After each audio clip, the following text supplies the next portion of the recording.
Nous recevons M. Franck Pouté, fondateur des Enfants de Côte d'Ivoire, membre du PDCI, un mouvement politique humanitaire et culturel, résident en France depuis plusieurs années.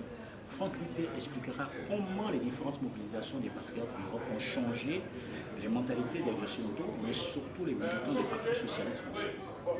Pour le foncier rural et la nationalité, il mettra le PDCI au bélier face à leurs responsabilités. Il dira comment, pendant plus de 10 ans, si le RDR d'Alassane Ouattara a rusé avec la réunification du pays, et tant aujourd'hui à ruser avec la réconciliation du pays. Il parlera enfin de l'espoir entretenu avec la libération du président Babou. M. Franck Pouté, bonjour. Bonjour, je vais très bien. On a du mal à vous avoir, c'est c'est vrai. Déjà, je tenais à remercier votre média pour cette opportunité qui m'a été faite. C'est vrai que je suis un peu pris par beaucoup de choses que nous faisons en dehors de tout est professionnel. C'est beaucoup plus politique.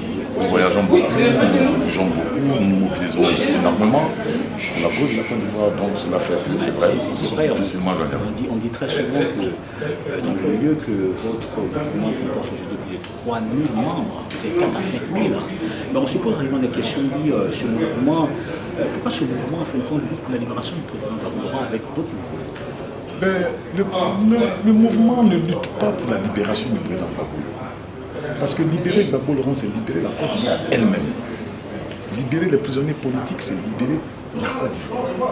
Le retour des exilés, c'est libérer la Côte d'Ivoire. Et quelles sont les actions que vous avez? Vous savez que les enfants de Côte d'Ivoire, moi je fonctionne beaucoup dans les thématiques. Et là, j'organise beaucoup de conférences. Les dernières conférences que j'ai organisées, il y a une conférence qui a concerné le génocide Ouai. Oui. Et une autre qui a concerné les artistes, à savoir quelle était la place des artistes dans la crise ivoirienne. Et pour cette conférence, avec les artistes, on a eu Serge Kassi qui était de Côte d'Ivoire, Askia Modibo qui est du Mali, et Carlos Benewende. On a eu ensemble ces 3 personnes. Donc en clair, si on vous demandait de faire le bilan de la mobilisation des patriotes en Europe, dont vous êtes quand même membre aussi, on voulait savoir quel mouvement que vous faites aujourd'hui par rapport à cette mobilisation. Pour moi, le bilan de la résistance. La mobilisation, on voit tous les jours entre. Oui, c'est la résistance qui se mobilise. Le bilan de cette résistance est positif. Je m'explique. Vous savez que grâce à toutes ces mobilisations, le dossier Babou Laurent à la CPI principalement, a été rouvert du 19 septembre 2002 jusqu'au 28 novembre 2010, chose qui n'avait pas été inscrite au départ. Au départ, c'était crise post-électorale. Décembre 2010, avril 2011.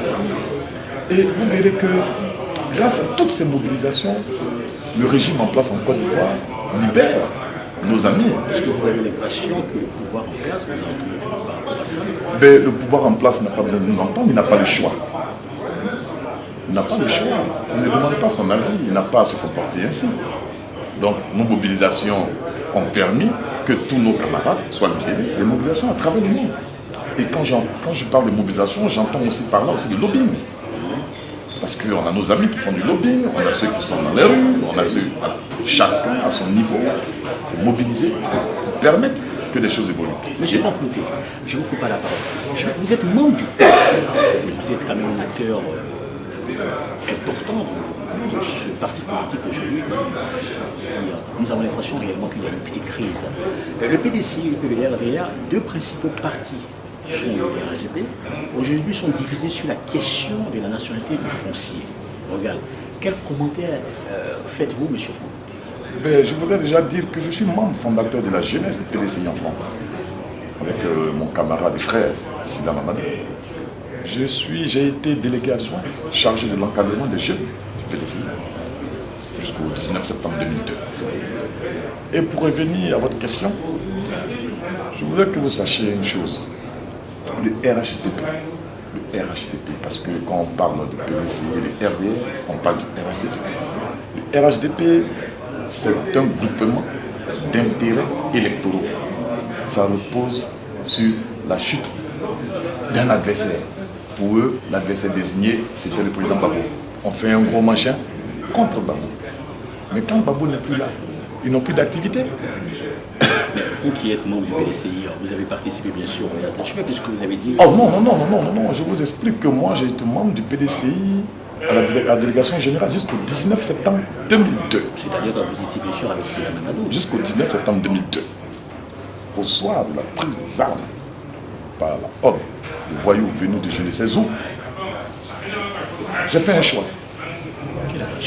Et ce choix, c'était de se tenir au chevet de l'État ivoirien et non au secours d'un homme.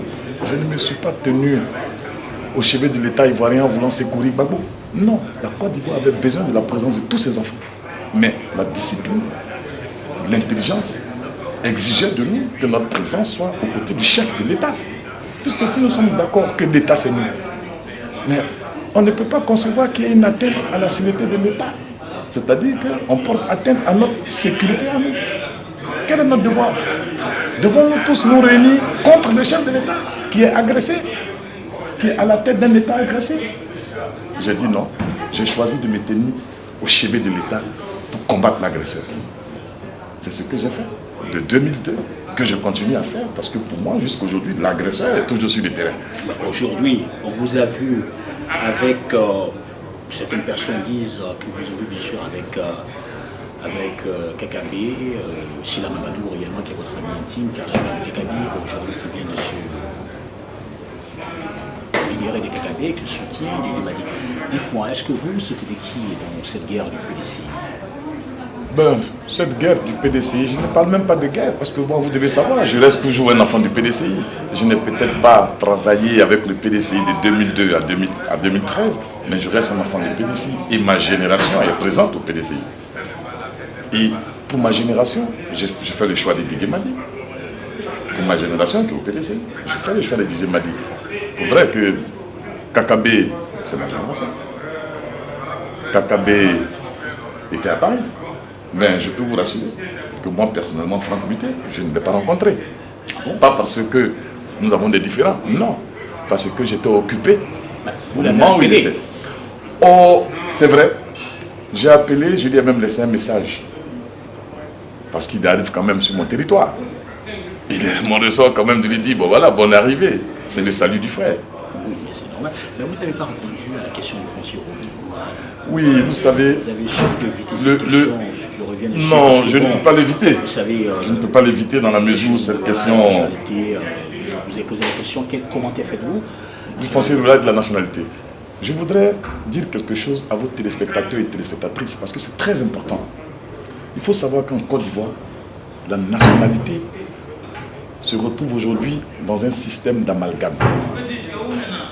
En Côte d'Ivoire, il est important de dire à tous nos frères et sœurs que de 1960 jusqu'à 1972, est ivoirien, c'est lui qui est né sur le sol de Côte d'Ivoire. Un point, un trait. Donc, droit du sol. En décembre 1972, Houphouët-Boigny, avec ses amis à l'Assemblée nationale, va amender la Constitution. Du droit du sol, on va basculer au droit du sang. Mais il y a eu un problème grave.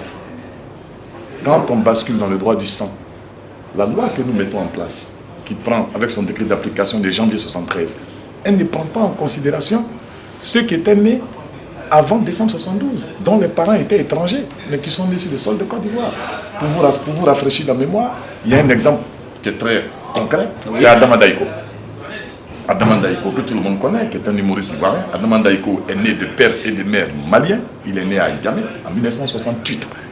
Donc, dans le cadre de la réhabilitation, le président Gbagbo Laurent lui a donné son certificat de nationalité et a permis qu'il soit candidat. Et il faut savoir que le problème de la nationalité a trouvé sa solution. Avec le président Gbagbo, on a fait ce qu'on appelle les audiences foraines. Mais les audiences foraines étaient réservées à qui? On a l'impression que vous êtes plus gbagboïste que PDCiste, parce que vous défendez à chaque fois, vous revenez encore sur le problème de Gbagbo Laurent. Oui, Gbagbo Laurent était le président de la Côte d'Ivoire à l'époque des faits. C'est lui qui administrait l'État. Donc il ne s'agit pas de Gbagbo. Nous ne sommes plus limités aux personnes. Non, c'est l'État. Qu'est-ce que l'État de Côte d'Ivoire a fait quand Gbagbo Laurent avait la responsabilité de cet État? Et pour revenir sur le foncier rural, il faut savoir que c'est Bédier lui-même, en 1998, qui a fait voter la loi sur le foncier rural qui protège la Côte d'Ivoire, le foncier ivoirien des prédateurs. Donc il faut bien que les policiers prennent ses responsabilités. Est-ce que Konan Bédié, président du PDCI, est prêt à se dédier lui-même?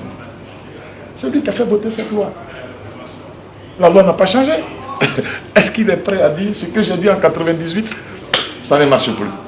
Ça n'engagera que lui. Donc je demande au PDCI de prendre ses responsabilités au niveau de la nationalité et au niveau du foncier rural.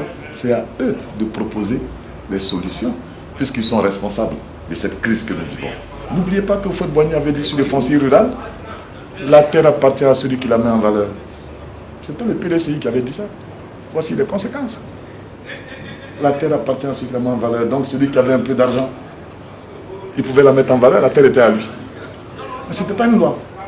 Mais c'était quoi, à votre avis? C'était une parole.